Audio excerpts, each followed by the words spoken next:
What's good, all you beautiful people? CapiTanceTV here, and today we're going to answer a question. Should Apex Legends have a PTS? What the hell is a PTS? Great question, my angry friend. Now, a PTS is a public TANCE server.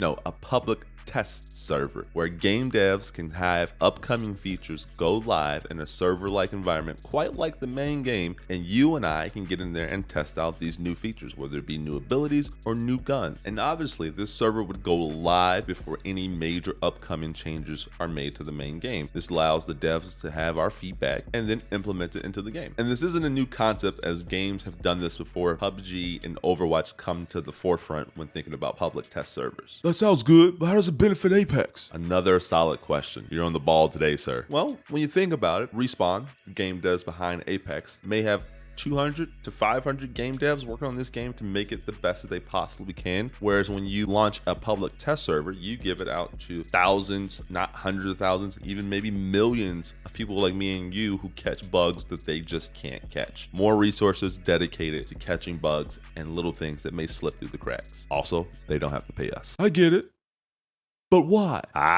Now we're getting to the meat of the subject. So about a week ago, Season 10/Emergence launched, and with it came the new character Seer. And Seer launched in this very extremely OP state that made you scratch your head and think, did they even test him? Like, how did he make it to the main game? They did test him. I know they tested him, as they test every character, because Respawn normally does a great job here. And during an AMA, we got a little insight on exactly how this testing goes down. One of the devs spoke up, and I'm not going to read the whole thing, but I'll have the quote up here on screen. And what it says is that they have a strong culture of playtesting, and they do multiple playtests per week.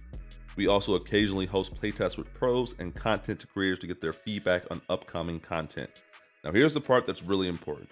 Despite all of that playtesting, nothing can match having content be released into the wild and played by the players to see how a piece of content actually ends up performing. If only there was some way that we could give players access to this content before it launches live for them to try out.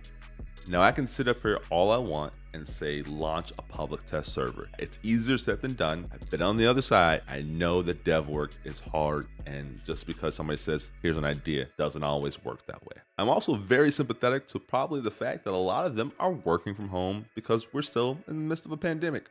But when an issue this big that is this easy to see is missed, it does raise a lot of red flags as to what's going on in that testing process. And it's not just Seer that's the problem. There are bugs that are ranged from large to small that are pretty obvious that the team missed. And I'm not saying this to bash the team. I'm saying let us help you make the game even better. Case in point, very small problem, very noticeable problem, and possibly a very easy to fix problem. With Season 10, the Prowler was removed from the care package. With it, they got rid of the select fire pop-up that makes it full auto. Bangalore has a line when she pings the gun that mentions the gun can go full auto. I noticed that day one when my teammate was running Bangalore and I was running Seer, and he marked a Prowler and she said it.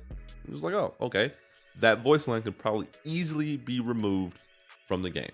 But then there are also large problems that are missed. Case in point, Watson in Arenas. She now launches with 30 fences. Now they might have patched this because I don't play Arenas all that often, but I saw this on Reddit and it's like, how do you miss the 30 fences? I get maybe a 3 and a 0 when you're trying to type stuff in, but that's a big miss and a big advantage for a team that's running a Watson in Arenas. So again, I understand that devs are under a lot of pressure and they're working in conditions that are unprecedented. So I get it. And I get that creating a public test server would probably be more work for them. And I would hope that if they do implement this, they do it in a way that doesn't create any crunch for them, because I definitely don't want that. But like I said before, there are more of us than there are of Respawn dev. We have more eyes, more ears, and all we want to do is help the game be the best that it can be. So let us help you. So those are my thoughts on a public test server. What about you? What do you think? Do you think Respawn should launch a public test server for Apex Legends? Let me know in the comments below. And if you like what you saw, don't forget to like and subscribe, as it helps the content get out to more people and helps the channel out greatly. Until next time, I'm CapiTance. Deuces.